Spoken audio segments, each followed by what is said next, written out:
The house smelled of coffee and old memories, and Juliet sat at the kitchen table like a statue carved from years of trust.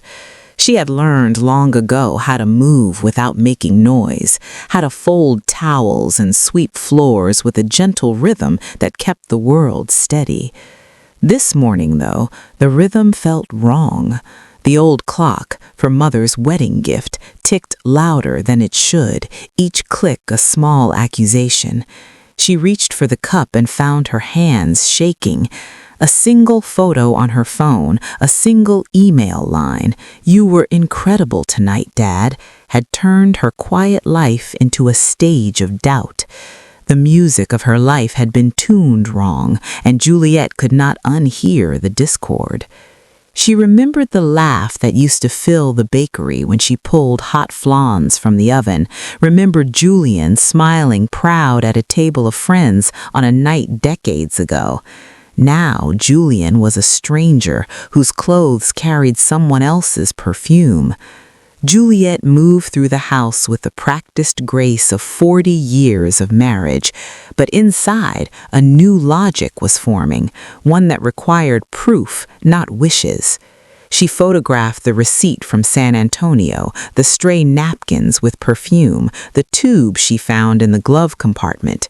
The tube, used, sticky, intimate, sat like a small, unbearable truth in her palm. Juliet did not shout, she did not break dishes. She collected evidence as if she were gathering ingredients for a difficult recipe, precise, silent, determined. When Julian snored later that night, a lullaby that once soothed her, Juliet felt only a cold hollow where comfort had lived.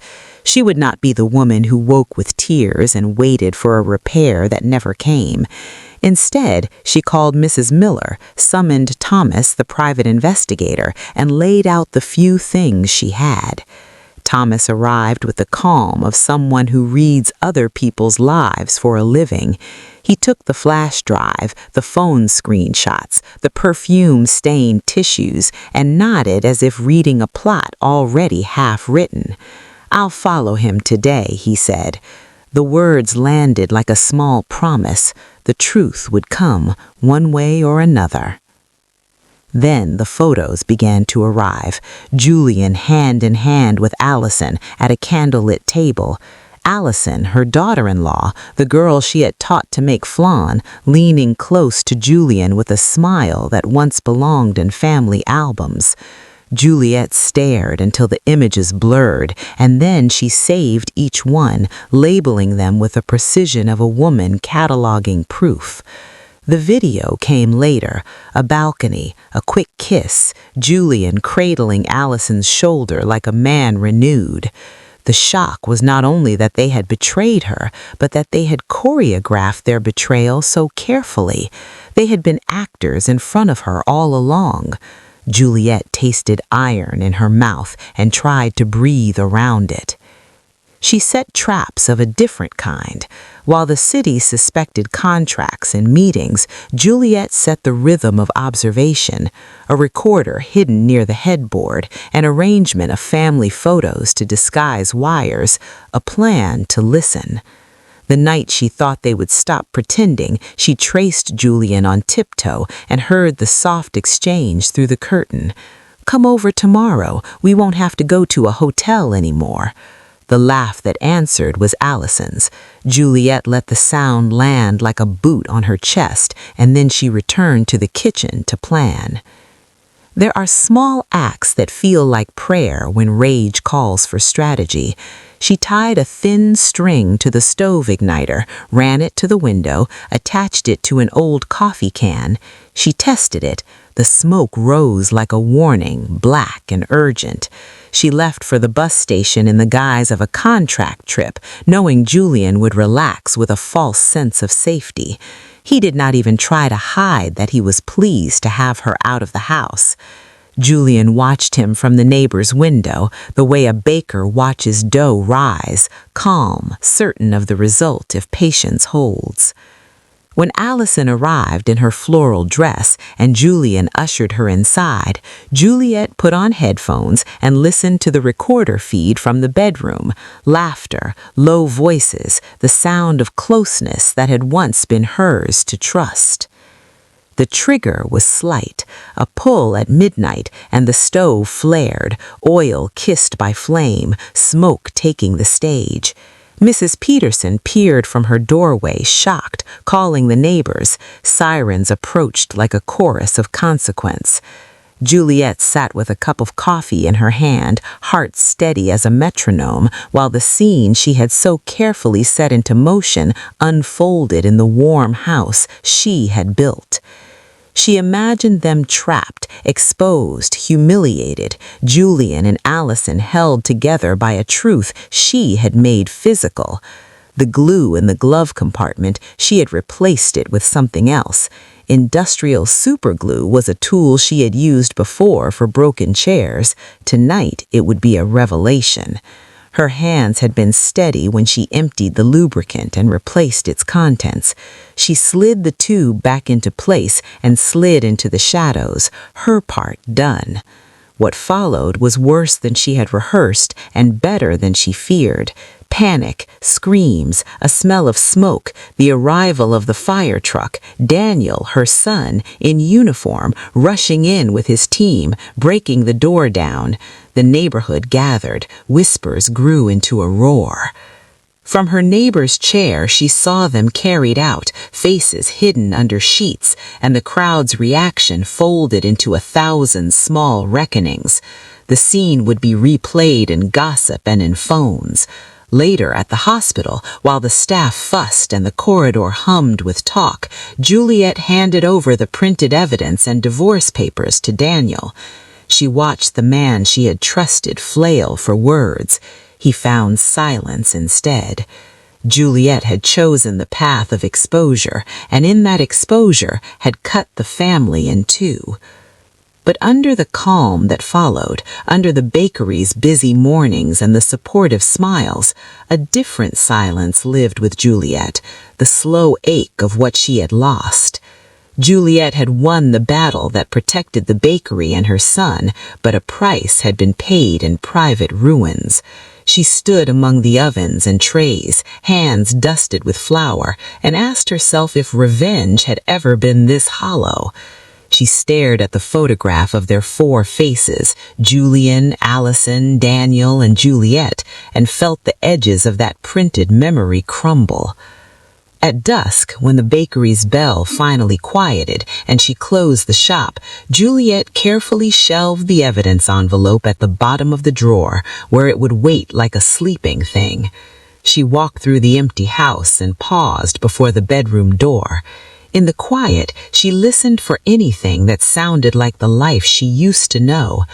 There was only the hush and the steady pulse of the old clock, keeping time across a divide she had made unbridgeable.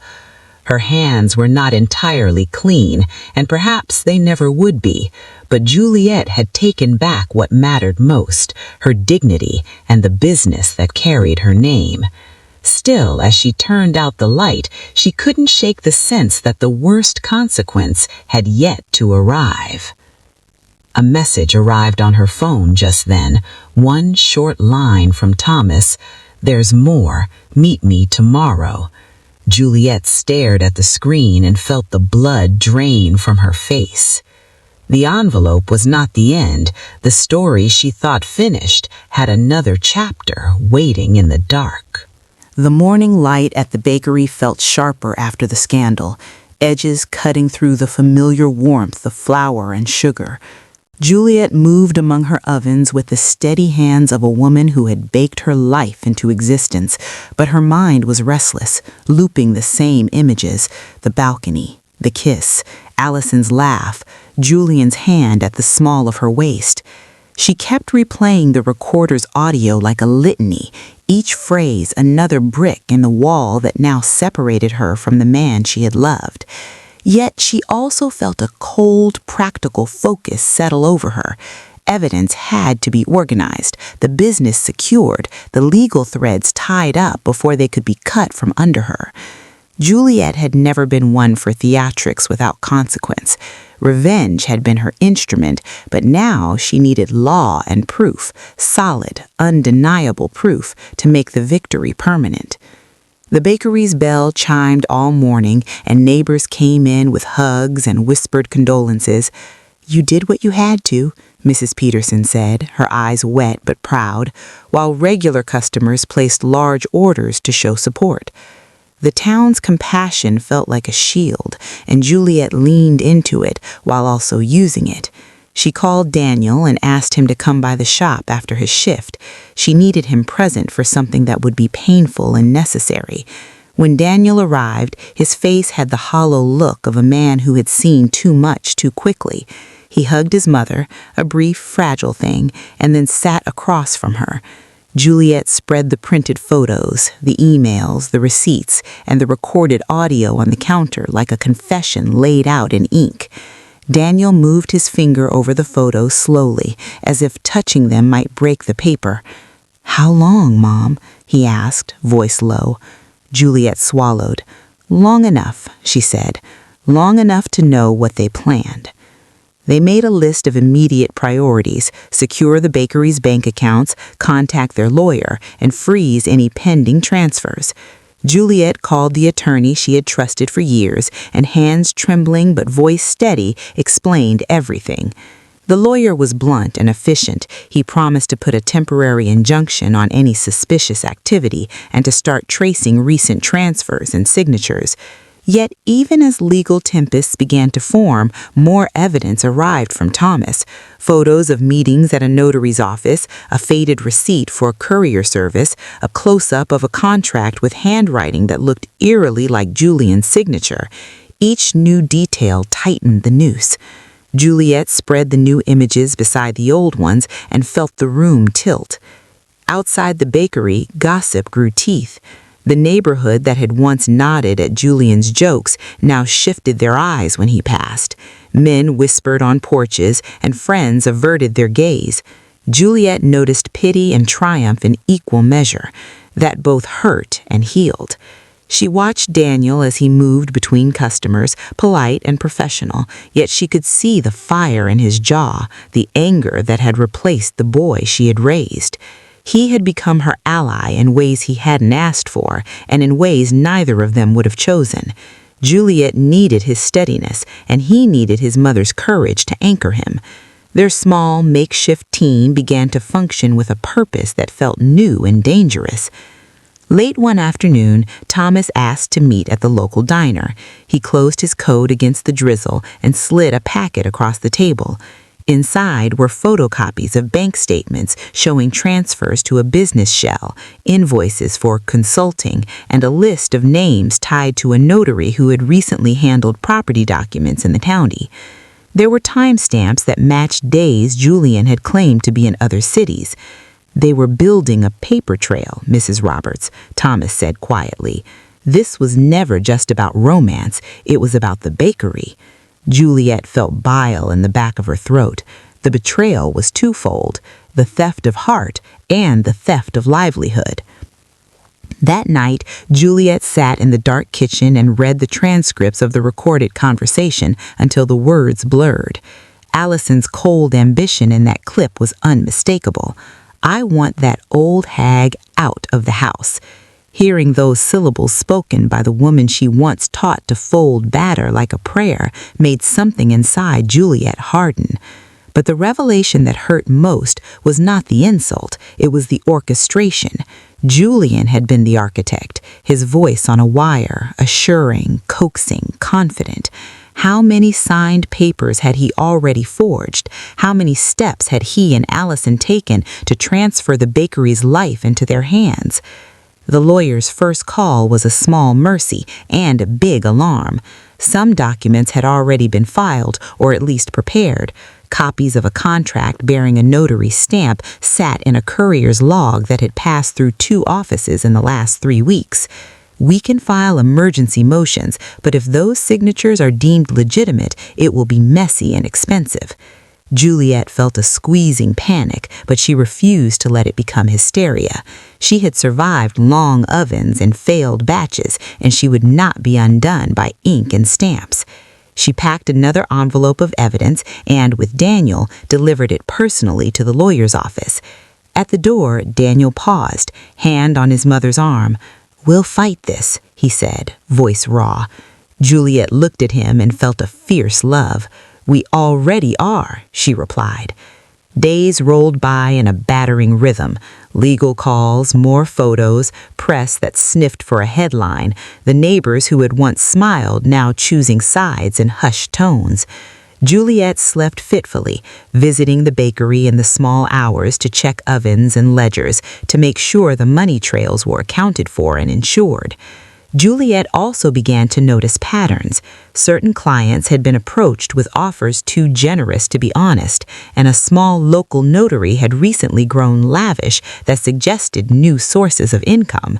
She started to whisper with people who worked at papers, servers, and the courier. Small towns have ways of revealing secrets if you ask the right questions. A receptionist mentioned a name, Mr. Calder, a notary who preferred cash payments and quick, quiet signings. A scrap of rumor. Mr. Calder had been seen with Allison leaving a cafe 2 weeks before the hotel booking. Juliet's stomach turned. One evening, as Juliet closed the bakery, her phone buzzed with a message that felt like a blow. From Thomas. "They filed some papers today. We can try to freeze them, but there's a signed power of attorney that looks legit. You need to consider temporary ownership measures, put the business in a trusted third party's name, transfer accounts, act now." The message ended with a timestamp and a single sentence. "Also, someone in your circle may not be who they seem." Juliet read it 3 times and felt the hair on her arms rise. The attack wasn't just from those who betrayed her in plain sight. It had fingers inside the machinery of trust. Her hands moved automatically, a baker's hands, but her heart beat like a frantic timer. She imagined a future where Julian and Allison would be free of consequence, where signatures on paper would quietly pull the bakery away. She imagined the town's gossip turning into legal reality, a quiet theft made official. She also imagined Daniel empty-handed, the son who had stood at the door of his parents' house watching his life fracture. Juliet would not let that happen. If power could be wielded with signatures, then signatures could also be exposed. She resolved to trace every courier, to check every deposit, to demand the notary's records. She would dig into Mr. Calder's appointments until every forged brushstroke revealed itself. As midnight settled and the ovens cooled, Juliet turned off the shop lights and walked home with a folder of photocopies under her arm. Her phone vibrated once more, an unknown number. She answered, voice measured. A voice, thin and urgent, said, "Mrs. Roberts, this is someone from the county records office. We need to speak in person. There's irregular activity on file for your property." The line clicked dead before she could respond, leaving a silence that felt louder than any shout. Juliet stood on the sidewalk, the folder like a small fortress against the rain, and realized the fight had moved from small personal betrayals into a maze of institutions and money. Under that rain, she felt the truth like a cold stone in her pocket. Catching them had been one thing, stopping them forever would be another. She folded her coat tighter and walked towards the light of the bakery, towards the ovens that had built her life and the son who would fight beside her. Tomorrow she would meet Thomas at dawn, visit the county office, and call Mr. Calder directly if she had to. But first she would sleep for a sliver of time, because battle, real, sustained, required more than rage. It required patience, evidence, and allies. As she reached the shop door, her phone buzzed with a new email subject line that froze her blood. Urgent. Transfer executed. Her fingers hovered over the screen, and for a moment she couldn't breathe. The email subject pulsed on Juliet's screen like a warning siren. Urgent. Transfer executed. For a long, suspended second, she couldn't bring herself to open it. Her breath hitched, her fingers trembled, and the familiar street outside her bakery blurred as though seen through water. 40 years of building, kneading, delivering, sweating. Could it all vanish through a single digital stroke? The scent of cooling pastries drifted from the bakery vents, bittersweet and mocking. Juliet finally tapped the screen. Lines of text unfolded, each one a blade. A document had been processed, a preliminary transfer had been registered, a signature, her signature, sat at the bottom of a form authorizing partial ownership of her bakery chain to an unnamed entity, a ghost company. But the signature wasn't hers. It was a forgery, slanted and shaky, but legally dangerous enough to start a chain reaction. It meant someone had practiced her handwriting. Someone had watched her sign checks, invoices, Christmas cards. Someone had studied her. A chill ran down her spine. At home, Juliet printed the file with hands that shook despite her iron will. The printer hummed its oblivious little tune, unaware it was feeding the growing storm on her kitchen table.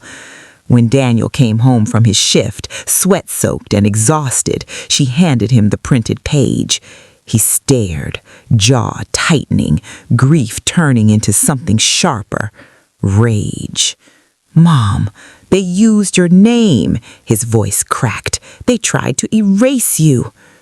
Juliet placed a gentle hand over his. "We fight back," she whispered, but the whisper felt like a promise carved from stone. She didn't know how she would win yet, but she would not let Julian and Allison rewrite her life. That night, sleep refused to visit. Juliet sat at the dining table with a lamp casting a warm cone of light over stacks of documents. She compared every official signature of hers to the forged one, and suddenly she noticed something.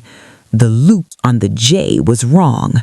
Hers curled inward, the forgery curled outward. A small difference, tiny, like a baker's secret ingredient.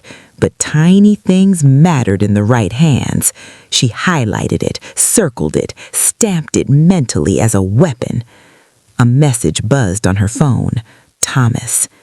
"Mrs. Roberts, we need to meet ASAP. There's something bigger going on. Not just an affair, not just a property transfer. They had help." Her heart sank. Help from whom? The thought that someone else was involved made her skin crawl. A friend? A neighbor? Someone from the bakery? The idea spread like smoke through her mind. Before dawn, Juliet and Daniel met Thomas in the back booth of the diner. Thomas had a stack of files so thick they formed a small wall between them and the rest of the world. "Mrs. Roberts," he said quietly, leaning forward. "The notary, Mr. Calder, didn't just handle their signatures, he handled yours. He notarized the forged document, claiming you were present." Juliet stared at him. "But I never stepped foot in that office."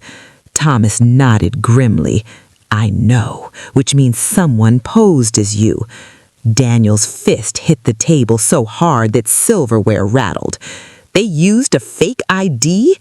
"Worse," Thomas replied. "They used your old driver's license." Juliet froze. Her old license, missing for months. Lost, she thought, or misplaced in a drawer.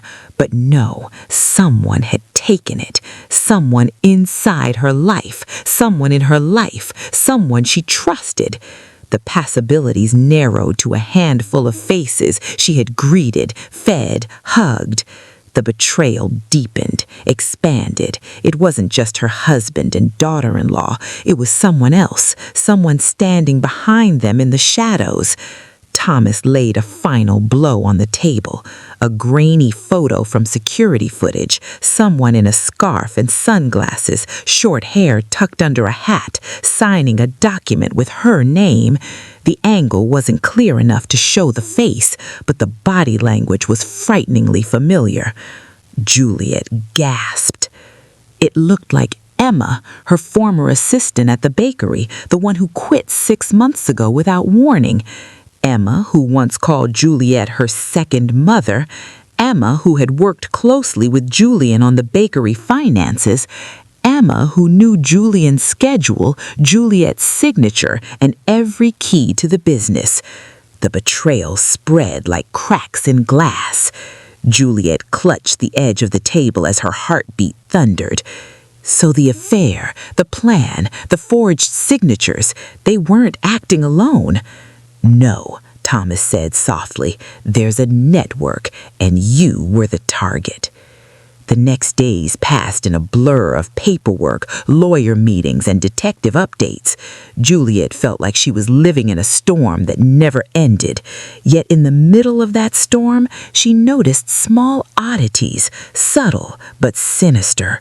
A courier truck stopping outside her bakery twice in a week with no deliveries. A stranger walking past her house slowly, too slowly, as if cataloging windows.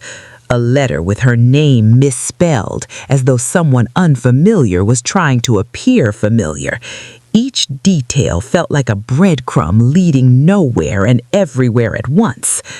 Then one night, Daniel burst into the bakery when Juliet was closing, his chest heaving, his eyes wild.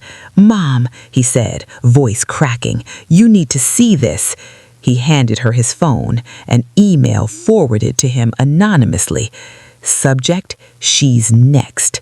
The body of the email was a single photo, Juliet locking up the bakery that same evening, taken from across the street. A chill crawled up her spine. Someone was watching her. Someone was waiting. Daniel grabbed her shoulders. "Mom, this isn't just about the bakery anymore. You're in danger." Juliet felt the weight of everything at once. 40 years of love turned to ash. Her son's heartbreak, the betrayal, the revenge, the legal war, and now this dark, faceless threat watching her from the shadows. But she straightened her back, her voice steady.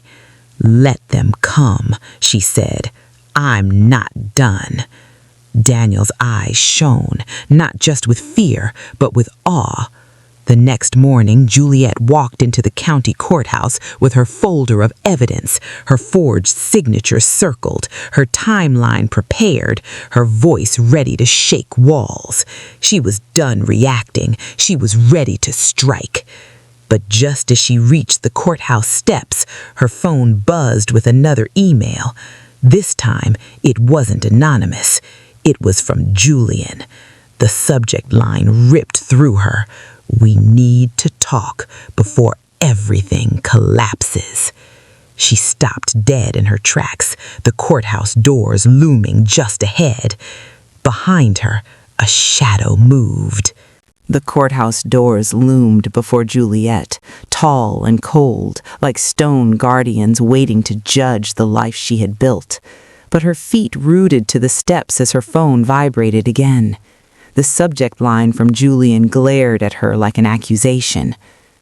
"We need to talk before everything collapses."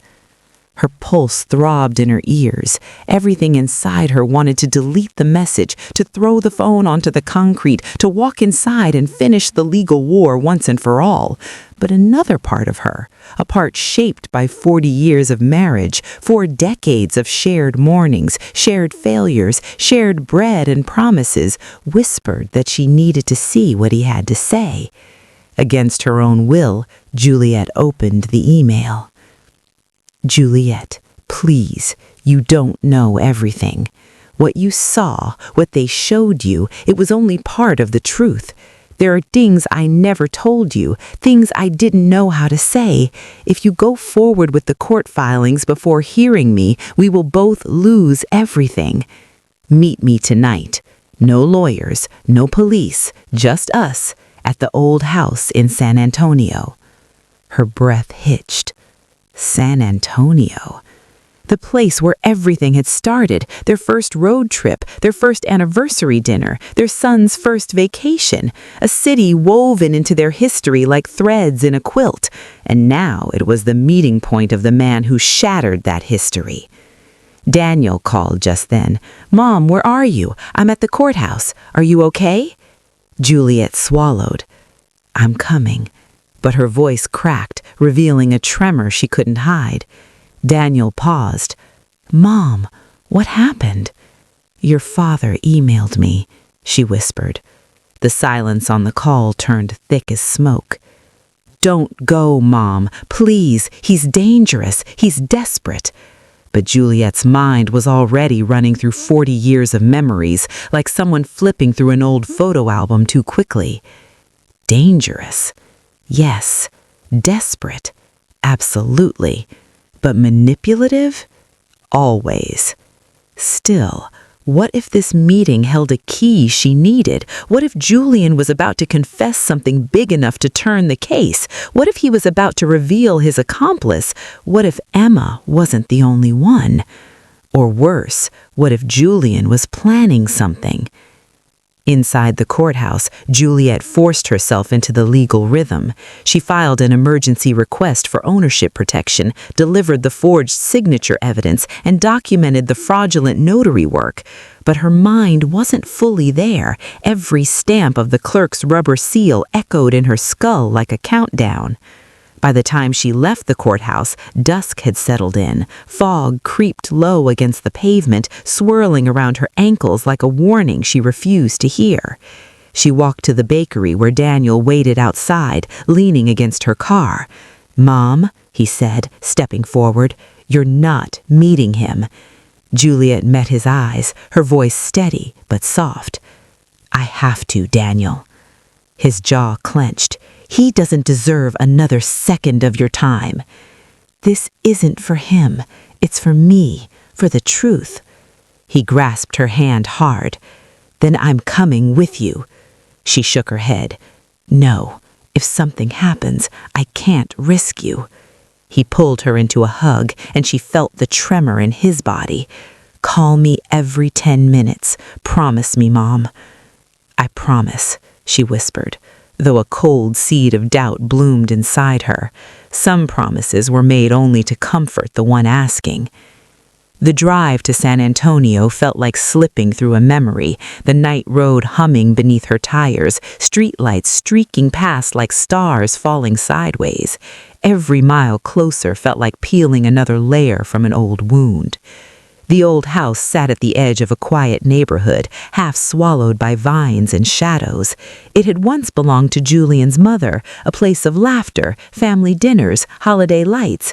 But tonight it pulsed with a wrongness Juliet could feel in her bones. She stepped out of the car. The silence was suffocating. Her phone buzzed. "Daniel." She answered. "I'm here." "Mom, please, if he tries anything." "I'll be careful," she promised. She walked toward the porch where the dim yellow light flickered, casting Julian's shadow long and thin across the wooden boards. He stepped forward slowly, looking older than she remembered him that morning, eyes sunken, shoulders slumped, clothes wrinkled. "Juliet," softly he said, voice cracking. "You came." She didn't move closer. "Say what you need to say." Julian swallowed hard, his throat bobbing. "I made mistakes, terrible ones." Juliet stared at him, her silence sharper than any words. "But Allison," his voice faltered. "Allison wasn't supposed to. She wasn't meant to." Juliet's stomach twisted. "She seduced me, Juliet. She threatened to tell Daniel lies if I didn't help her." "Lies?" Juliet snapped. "You kissed her. You went to a hotel with her. You held her. You plotted with her. That audio doesn't lie." He flinched. "You don't understand. Allison was working with someone more dangerous, someone who approached her months ago." Juliet froze. "Who?" Julian ran his hair through his hair, trembling.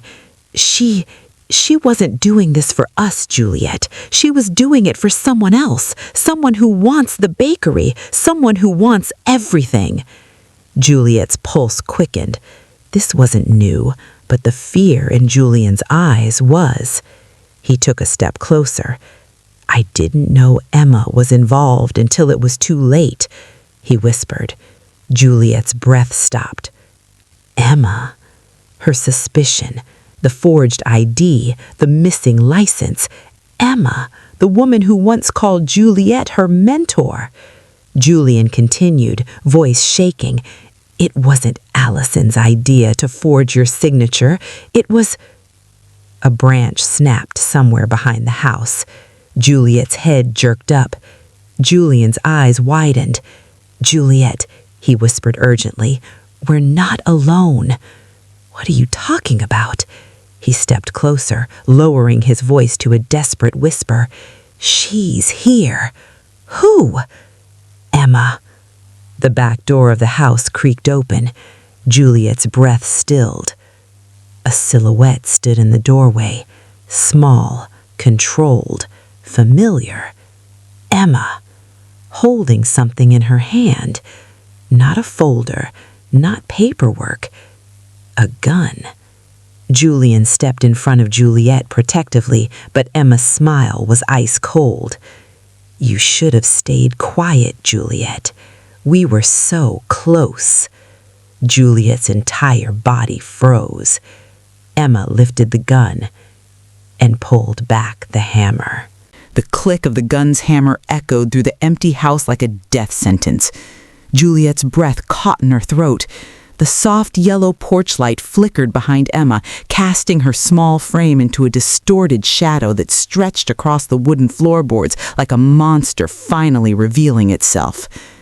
Emma, Juliet whispered, barely recognizing the woman she once trusted like family. Emma tilted her head with a smile far too calm. It's touching you remember me. Julian raised his hand slowly. Emma, listen, we can work this out. Put the gun down. Emma laughed, a brittle, chilling sound. Julian, you're still as stupid as ever. Juliet felt the air shift. Emma wasn't nervous. She wasn't panicking. She was prepared. Every instinct in Juliet's body screamed danger. Emma stepped forward, the gun steady in her hand.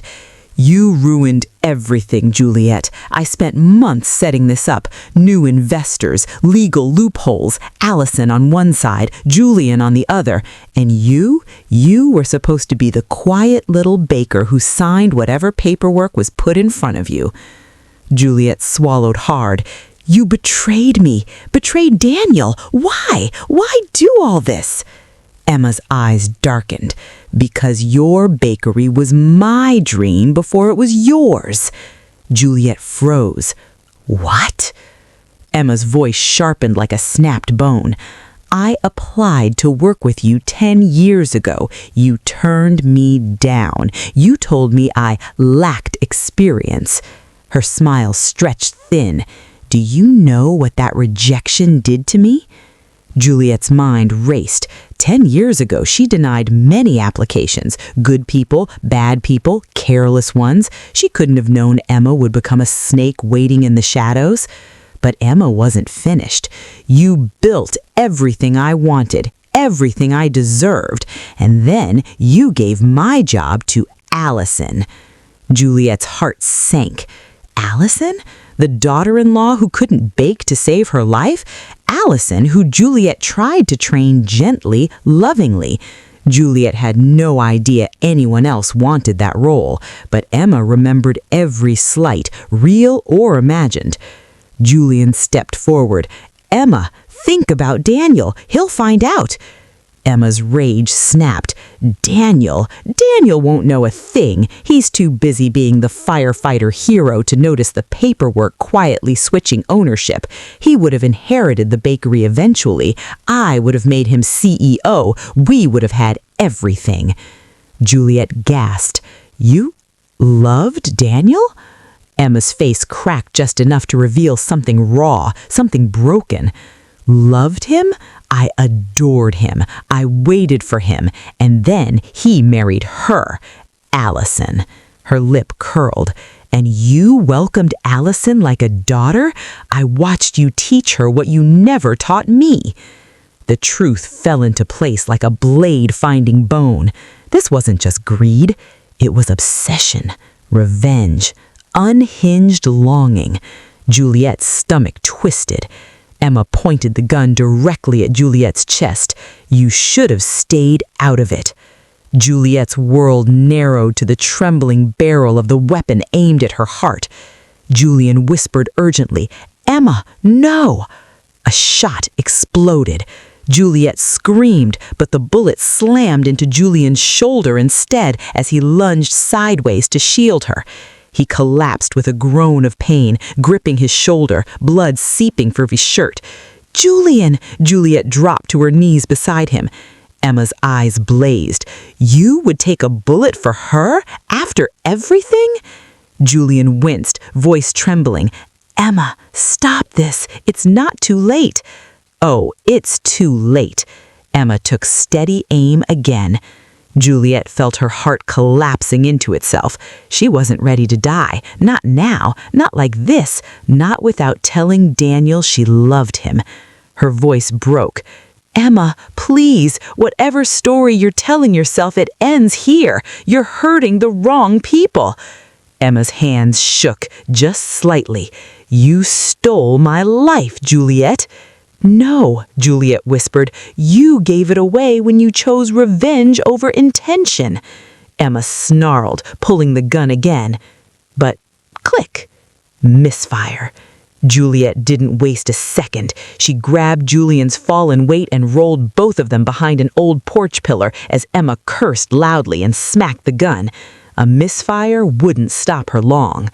Juliet's hands were slick with Julian's blood. He gasped, "Juliet, run!" "No," Juliet whispered fiercely. "I'm not leaving you. Not this time." Inside the house, Emma's footsteps clicked against wooden floorboards, slow, methodical, hunting. Juliet grabbed her phone with trembling fingers. She meant to call 911, but the call button she hit was one she'd pressed 1,000 times. Daniel. The phone rang once, twice. "Daniel?" "Mom, where are you? Why haven't you called me on time?" Juliet's voice cracked. "Mom, she's here." "Who?" "Emma." A silence so sharp it felt like shattered glass. Daniel whispered, voice trembling with horror. "Mom, get out of the house. Don't confront her. She's dangerous. I'm coming right now." A floorboard creaked behind Juliet. Emma's voice slithered through the darkness. "Come out, Juliet. Let's end this beautifully." Juliet's heart thundered. "Daniel," she breathed into the phone. "Hurry." "I'm almost there, Mom. Don't move. Don't make a sound." But as Juliet clutched Julian's hand, she realized something terrifying. Emma wasn't heading toward Juliet anymore. Her footsteps had changed direction. They were moving toward the front door, toward the sound of an approaching engine. Juliet's blood turned to ice. Emma wasn't hunting her anymore. She was hunting Daniel. The rumble of Daniel's truck grew louder in the distance, its headlights cutting long shadows across the street. Juliet's breath caught. Her heart thrashed in her chest like a trapped bird. If Emma reached him before he understood the danger. No, no, not her son. She pressed her bloody hand over Julian's wound. "Stay awake, please, stay awake." Julian groaned, drifting in and out. "Juliet, get out. She'll kill you." But Juliet wasn't listening. Her eyes were fixed on the doorway where Emma's silhouette hovered, gun raised again, this time steady, focused, predatory. Waiting, planning, ready. Juliet's voice broke into a whisper. "Daniel, don't get out of the truck. Please, God, don't."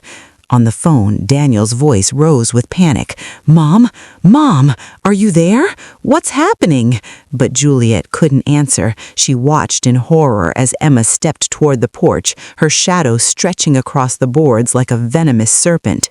The engine cut off. The driver's door creaked open. "No," Juliet's whisper cracked. "No, please, Daniel, don't." Emma's smile sharpened. Right on time. Juliet lunged out from behind the pillar without thinking. Pure instinct, pure mother. "Emma, stop!" she screamed. Emma spun toward her, raising the gun. A shot cracked through the air. Juliet flinched, expecting pain, but instead, Emma staggered backward, stunned. Juliet gasped. Daniel stood at the base of the porch steps, his service pistol drawn, eyes blazing with a fury Juliet had never seen in her son. "Drop it," Daniel commanded, voice trembling with rage and heartbreak. "Drop the gun now." Emma's eyes widened, not with fear, but with something unhinged, something wounded. "Daniel," she said softly, almost lovingly, "I did all of this for you." Juliet felt her stomach twist, a sickening truth. This wasn't just a robbery, not just revenge. This was obsession.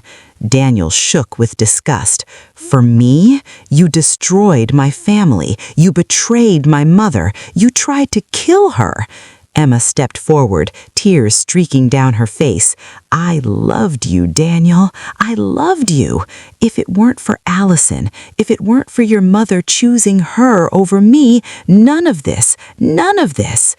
"Don't you come any closer," Daniel roared, voice cracking. A shard of pain split Emma's face. She trembled with a grief so twisted it had become violence. "Fine," Emma whispered. Her fingers tightened on the gun as she lifted it toward Juliet again. "If I can't have the life I deserved, then no one gets to walk away." Juliet froze.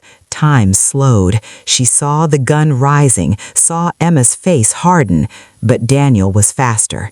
A deafening second shot tore through the porch. Emma jerked violently, the gun tumbling from her hand as she collapsed backward on the wooden steps. Silence swallowed the house. Juliet stared, breath shattered, heart racing. Daniel's pistol lowered slowly as shock crawled across his features. He dropped to his knees, trembling from the weight of what he had been forced to do. He had saved her life, but at a cost he would carry forever. Juliet scrambled toward her son, pulling him into her arms. "Daniel, my baby, you saved me." Daniel buried his head against her shoulder, voice shaking. "She was going to kill you, Mom. She was going to kill you." Julian groaned behind them, blood pooling beneath him. Juliet rushed to his side, Daniel following him with frantic steps. They pressed torn fabric against Julian's wound. Sirens finally wailed in the distance. Neighbors must have heard the shots. Daniel held his father's hand. Julian looked at Juliet with pain-soaked eyes. I'm sorry, Juliet. I never meant for any of this." Juliet's tears fell freely, heavy with 40 years of love and betrayal. There were no right words, only truth. "I know," she whispered, and for the first time in a long time, she meant it. The paramedics arrived, police secured the scene. Emma's body was removed gently, a tragic ending to a tragedy she created. Neighbors whispered in shock. The ambulance lifted Julian away. Daniel stayed with Juliet, refusing to let go of her hand. Weeks passed. The bakery reopened with more customers than ever. Support poured in from the community. People called Juliet a warrior, a survivor, a woman of iron will and gentle heart. Julian survived the gunshot. His recovery was slow. He signed the divorce papers from his hospital bed with trembling hands, tears staining the ink. He asked to see Daniel, who visited once, only once, long enough to say, "I forgive you, Dad, but forgiveness isn't the same as forgetting." Juliet didn't attend that meeting. Some wounds were too deep. For the business, Juliet won the legal case. The forged documents were overturned. Emma's involvement exposed everything. The bakery remained hers, unshaken, stronger than ever. Daniel moved into Juliet's home for a while, quietly rebuilding his life after the shattering betrayal from his wife and father. At night, they would sit together at the kitchen table, sipping warm tea, healing in silence. One evening, months later, as the sun melted into the horizon, Daniel said softly, "Mom, you didn't just survive, you saved us." Juliet looked out the window at the glowing sign of her bakery, the life she had needed and risen from nothing. "No," she whispered, "I simply refused to take what I'd built." Daniel took her hand, and because of that, we're still standing. Juliet smiled, tired but true. Life had burned her, life had betrayed her, life had forced her to fight, but she had risen anyway. And in that rising, she found herself again. Did you like the story? Tell me where you're watching from in the comments, and don't forget to like, share, and subscribe for more powerful life stories. Your support means the world. On the screen now, you'll find 2 more incredible true stories waiting for you. Click one, and let's continue the journey together.